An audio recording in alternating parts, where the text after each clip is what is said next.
Hello everyone.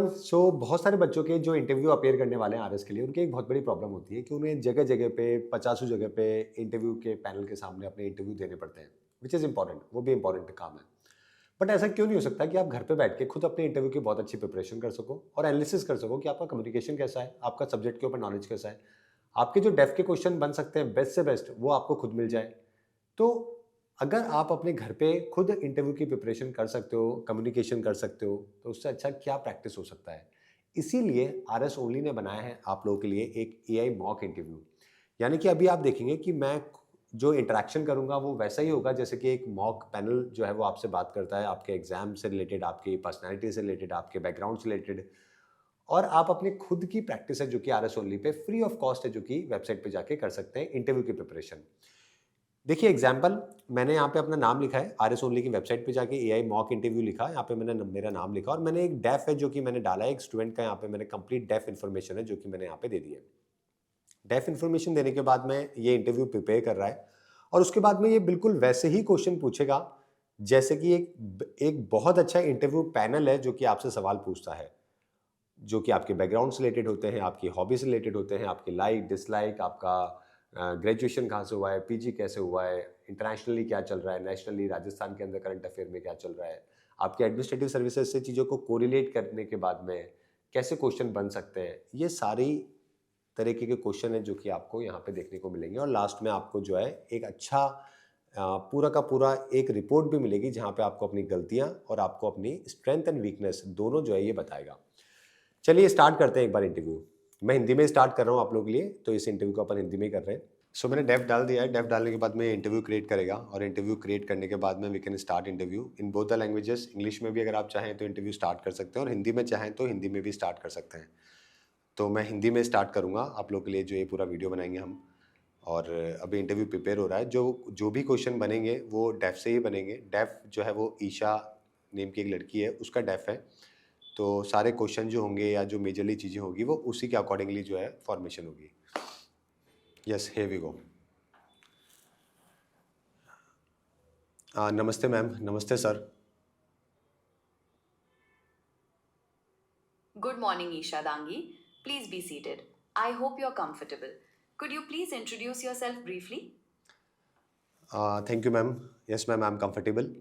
मेरा नाम ईशा डांगी है और मैं जयपुर से बिलोंग करती हूँ। मेरी ग्रेजुएशन जो है वो पॉलिटिकल साइंस में हुई है और मास्टर्स मैंने जेएनयू से किया है और बहुत सालों से I am preparing for civil services, जिसमें मैं राजस्थान के लिए कुछ वैल्यू एडिशन करना चाहती हूँ मेरे काम से, मेरे पैशन से। और इसी वजह से मैंने राजस्थान एडमिनिस्ट्रेटिव एग्जामिनेशन अपीयर किया। This is my third attempt और थर्ड अटैम्प्ट के अंदर मेरा इंटरव्यू, मेरा मेंस है जो कि क्लियर हुआ है। ईशा, जैसा कि आपके डीएएफ से पता चलता है, आपने पॉलिटिकल साइंस में ग्रेजुएशन और मास्टर्स किया है।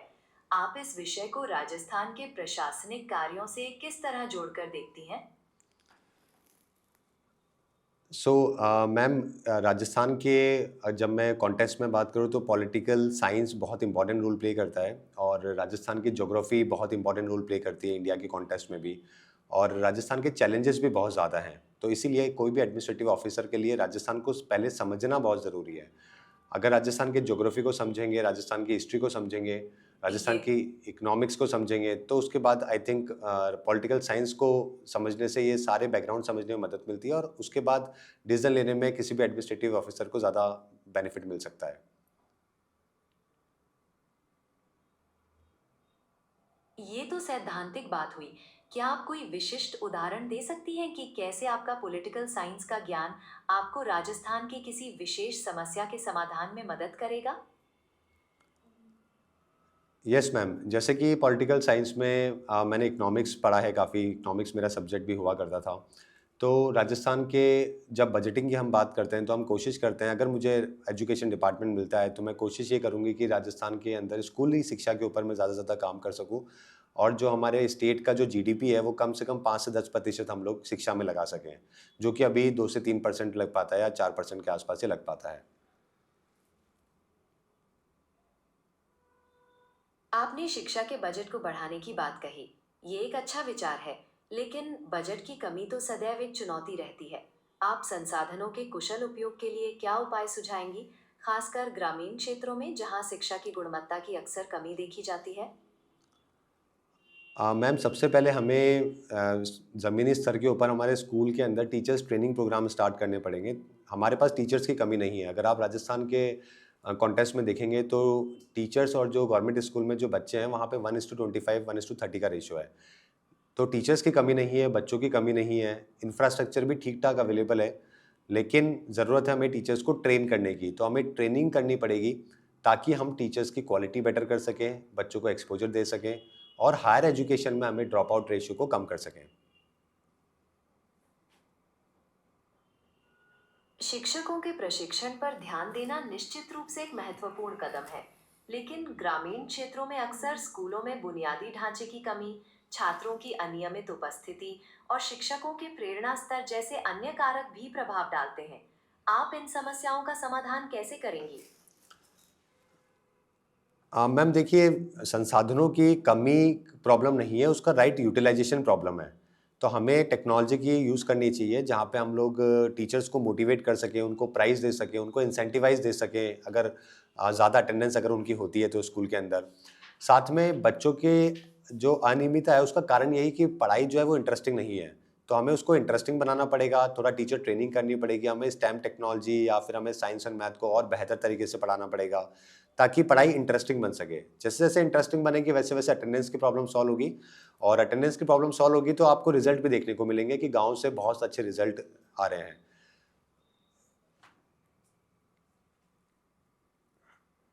संसाधनों के कुशल उपयोग की बात तो आपने ठीक कही, लेकिन ग्रामीण क्षेत्रों में जहां ड्रॉप आउट दर अधिक है, वहां बच्चों को स्कूल से जोड़े रखने के लिए केवल पढ़ाई को रोचक बनाना ही काफी नहीं हो सकता।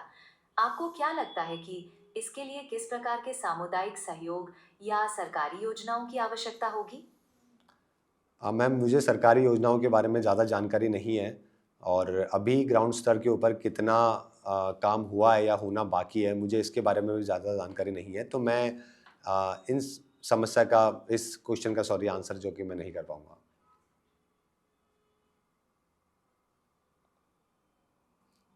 ठीक है। राजस्थान की जलवायु और भौगोलिक परिस्थितियों को देखते हुए जल संरक्षण के सो लिए आप किस प्रकार की इस नवीन तरीके से योजनाओं या जितने बहुत सारे क्वेश्चन पारंपरिक हैं जो कि उपायों को आपको ये लागू करने पर विचार करें?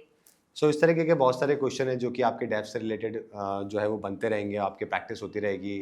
जब मैंने इंटरव्यू पूरा क्लोज़ किया, बंद किया, तो उसके बाद में मुझे इस तरीके की ये परफॉर्मेंस रिपोर्ट है जो कि मिलती है कि मेरा ओवरऑल स्कोर आउट ऑफ 100 कितना रहा, कम्युनिकेशन कैसा था, कंटेंट नॉलेज कैसा था, कॉन्फिडेंस कैसा था। मेरी इस 10 मिनट, 20 मिनट, आधे घंटे के नॉलेज के अंदर की स्ट्रेंथ क्या थी और एरिया ऑफ इम्प्रूवमेंट क्या है और रिकमेंडेशन क्या-क्या है। उसके बाद में डिटेल परफॉर्मेंस रिपोर्ट भी है। अभी हमने इसको प्रैक्टिस के लिए बनाया है ताकि आप ज़्यादा से ज़्यादा प्रैक्टिस कर सको थीमेटिक क्वेश्चन के ऊपर, सेम टॉपिक के ऊपर, सो दैट आपको एग्जाम में जब हार्ड से हार्ड कोई क्वेश्चन आएगा आपके इंटरव्यू के अंदर तो आप उसको आंसर कर सको कॉन्फिडेंस के साथ में। इसीलिए जब आप 5 मिनट 10 मिनट तक आपको आपकी एक ही लाइन के ऊपर कई सारे क्वेश्चन है जो कि एआई विल आस्क, उसके बाद में टॉपिक चेंज हो जाएगा, then geography will come, then economics, then Hindi, Sanskrit या जो भी बाकी लैंग्वेजेस है जो आपने डेफ में डाले हैं। और इस तरीके से काफ़ी डीप डाइव करके हमने आपको परफॉर्मेंस रिपोर्ट मिलेगी और confidence, strength, area of improvement, actionable recommendation क्या-क्या है, इमीडिएटली आपको क्या करना है, मिड टर्म में क्या करना है, कौन सी केस स्टडीज़ फॉलो करनी है। तो इस तरीके से आपको पूरा परफॉर्मेंस रिपोर्ट भी मिलेगा।